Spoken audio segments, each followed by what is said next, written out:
Hello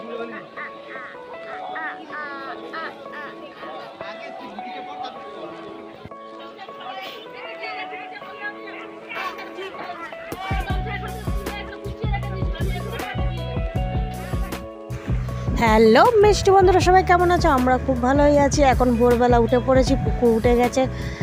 তাহলে ভিডিওটা skip না করে কন্টিনিউ দেখবেন। ভালো লাগলে লাইক শেয়ার কমেন্ট অবশ্যই করে দেবেন। আর থাম্বনেলে তো বুঝতেই পেরে গেছেন আমরা কোথায় যাব। তো চলুন ওকে রেডি করে নিই।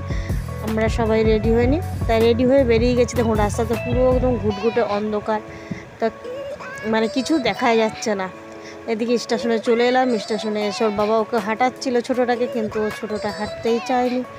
তা চলুন এগিয়ে যাই, টিকিটটা কাটতে হবে। টিকিট কেটে নিয়ে ওখানে একটু বসে চা খাবো। আর আপনারাও ভিডিওটা কন্টিনিউ দেখতে থাকুন, ভালো অবশ্যই লাগবে। আর আজকে হচ্ছে মহলা, সবাই মহলা দেখছে এবং মহলার সবাইকে শুভেচ্ছা।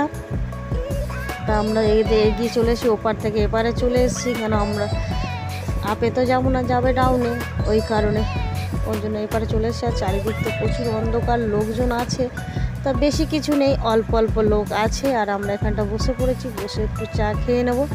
আর পুকুর ওর কাঁদছে, ওর বাবা ওদিকে গেছে, তাই বলছে বাবা চলে। তাই আমি বলছি না, বাবা যায়নি, বাবা আছে।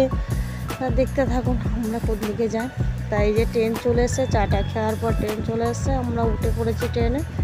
তা আস্তে আস্তে এগিয়ে যাই আমাদের গন্তব্যস্থানে। আপনারাও দেখতে থাকুন, অবশ্যই ভালো লাগবে আপনাদের ভিডিওটা। এই যে আস্তে আস্তে ভোরের আলো ফুটছে, গাছের ফাঁক দিয়ে হালকা হালকা আলো দেখা যাচ্ছে, খুব ভালোই লাগছে। এদিকে একদিকে অন্ধকার গাছের, আর একদিকে হচ্ছে হালকা হালকা আলো। এমনি তো মানে আকাশে মেঘ ভর্তি, বিদ্যুৎ চমকাচ্ছিল, সেই কারণে এবার কী হবে, বৃষ্টি হবে কি জানি না। তাই যে দেখুন আমাদেরও গন্তব্যস্থান এসে গেছে, আমরা এখন নেমে যাব। আর তার মধ্যে জানলা দিয়ে একটু ভিডিও করে নিলাম। কত সুন্দর কুয়াশা পড়েছে আর পুরো মেঘে ভর্তি, একটু নেই। কিন্তু আমরা নেমে গেছি, নেমে গিয়ে সবাই মিলে হাসতে যাচ্ছি, কারণ পুরো চলে এসেছি। এদিকে সূর্য মামা তো ওঠেনি, একটু দেখা যাচ্ছে না। গঙ্গার ওখানে গিয়েও জানেন একটু সূর্য মামা দেখা যায়নি। ভেবেছিলাম সূর্য মামা ওঠার ভিডিওটা করবো, আপনাদের দেখাবো কত সুন্দর লাগে নদীর কাছ থেকে সূর্য ওঠা, দেখতে খুব ভালোই লাগে। কিন্তু আজকে আর সূর্য ওঠেনি, কারণ হচ্ছে মেঘ ভর্তি, আকাশে প্রচণ্ড মেঘ। তো চলুন আমাদের চলে এসেছি মা গঙ্গার কাছে। মা গঙ্গার কাছে চলে এসে অনেক দিন বাদে মা গঙ্গাকে দেখলাম, আবার স্নান করব, ওনাকে স্পর্শ করব, ভালোই লাগছে। এদিকে প্রচুর ভিড় আজকে, কারণ সবাই এসে মহলাতে স্নান করতে। আমরাও স্নান করা হয়ে গেছে, ওর বাবাও দিয়ে পিছনে স্নান করে নিচ্ছে। আমি আর একটু ভিডিও করে নিলাম, সবাই স্নান করছে, অনেকে দর্পণ করছে, যারা তাদের পূর্বপুরুষকে দর্পণ করছে। সবার পক্ষে তো সম্ভব না।